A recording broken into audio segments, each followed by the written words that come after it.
You're pretty lucky because the biography is 60 plus pages. It's only a little bit of it. Clyde was a considerate, appreciative, caring, loving man with a great sense of humour. I like him dearly.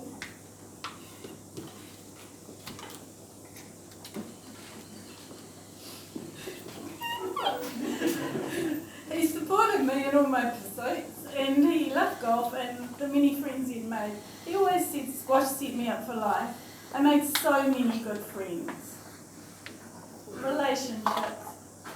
They say practice makes perfect. Well, we both practiced and finally got it sorted. Pretty good, really. Yeah, maybe coming on close to perfect. We packed heaps into our time together. We visited many countries, often with our friend Tracy. We met many lovely people, many of whom have become friends. We delved into the world of motorbiking. We travelled the length and breadth of the South Island, sightseeing and visiting family and friends. A highlight was a trip to Whangamomana with Rob, Tim and Tracy. We enjoyed ourselves so much, the hotel proprietors told us we were making too much noise and we had to go to bed. Life deals some cool blows. Clyde loved being retired. We finally had time to do the things we wanted to do. We both felt cheated that our time was going to be cut short.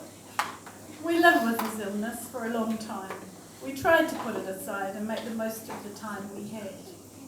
In early December, we visited Clyde's old school friends, Bob and Cheryl, in Christchurch. We saw Karen's new house in Geraldine, and we visited Clyde's childhood batch crib in Kaikoura. We flew to Queenstown and saw Pete and Sarah's new house in the Cambrian Hills. Clyde really wanted to visit Gavin, Sherry and Nelson. Go, said the oncologist, so we did, never dreaming that he'd not be home again. Gavin and Sherry were wonderful. We came back to Wellington on the air flight ambulance. Clyde wasn't ready to die. He fought a great battle. According to him, it's just what he had to do. I'll miss him.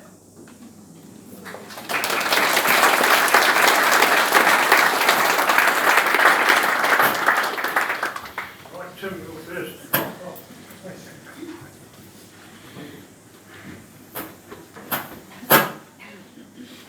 Well, Clyde, thanks for the opportunity to get a word in. I first met Clyde in around about 1982 when Robin said, "Oh, I volunteered your services to move a guy from the squash club from Kingston down to Island Bay." So I borrowed the father-in-law's van, went up, met Clyde. He was flirting with Murray Carson at the time. And I remember being really impressed with all the stacks of Steiny Blue quart bottles there. There was heaps of them. And Clyde was going out with the barmaid from the Southern Cross at the time, and any of you drinkers know that Steiny Blue is not a good drink. So it wasn't moving. So Clyde was getting it at cost price. So they drank an awful lot. Well, from that point, Clyde, Robin and I became firm friends. We barbecued, motorcycled, curried. So every second Tuesday we go to a curry. We holidayed together. And it was great in the last decade that you, Carol, joined Clyde and us. So it was a very special time. As you know, Clyde had a few health issues, not just the recent cancers. I was cleaning the car one afternoon and Clyde drove past me, honked his horn, and I waved. Later I got a text, "Could I come and get the car?" He'd had a heart attack. He'd been playing at Mornington and wasn't playing so well. So he asked one of the guys who also had a heart attack what the symptoms. So he figured out, well, I had a heart attack, I'll just finish the hole. So he did. Drove down and I picked up the car. And on another time I got a text, "Can you come and get the bike?" He was under it. So he got a new hip, but he wasn't quite happy with the surgeon's work because apparently he didn't quite get the angles right. So when he teed off, he sort of shimmied over to the right a bit. But he certainly enjoyed his golf. He was an inspiration to us all on how he fought long and hard. So, yeah, good on you, Clyde.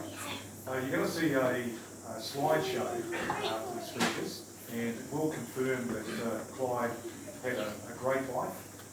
Family was first, and he loved you, Carol.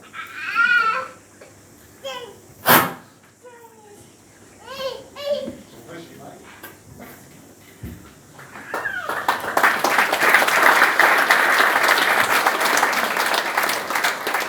Who's next?